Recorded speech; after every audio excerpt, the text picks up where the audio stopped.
আসসালামু আলাইকুম, কেমন আছেন সবাই? মেয়ের আবদার খরগোশ লাগবে, তাই ছুটে আসলাম হাটে খরগোশ কিনতে। এক ভাইয়ের কাছ থেকে খরগোশের দরদাম করছি। আমি ৳১৫০ দিয়ে খরগোশটি কিনে নিয়ে আসলাম। আমি এখন বাসায় যাব। বাসায় গিয়ে আমার মেয়েকে দেখাবো।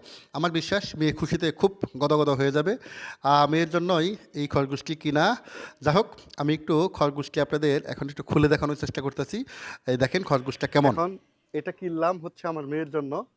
আমি বাসায় নিয়ে ওকে একটা সারপ্রাইজ দিব, যে দেখি ওই কতটা সারপ্রাইজ হয়। ওই সবসময় বলে যে বাবা আমাকে একটা খরগোশ কিনে দাও না, খরগোশ কিনে দাও না।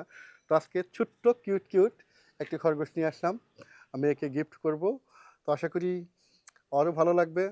এর ডেইলি যে অ্যাক্টিভিটিসগুলো কী হয় আমার মেয়ের সাথে সেটাও দেখানোর চেষ্টা করব। আসেন। বাসায় খরগোশ নিয়ে আসলাম। নিয়ে আসার পরে পাতাকপি কুচি, কুচি করে কেটে দিয়ে আমি খাওয়ালাম। আমি যার কাছ থেকে কিনলাম তাকে বললাম, "ভাই কী খাওয়াবো?" সে বলল, "ঘাস, পাতাকপি ইত্যাদি, ইত্যাদি খাই।"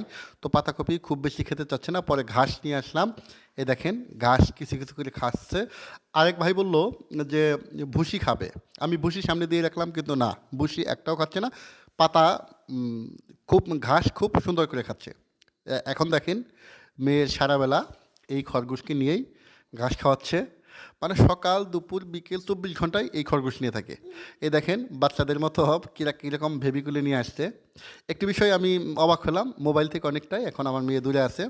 পরবর্তীতে আমরা কী করি ইনশাল্লাহ দেখানোর চেষ্টা করব। আল্লাহ হাফেজ।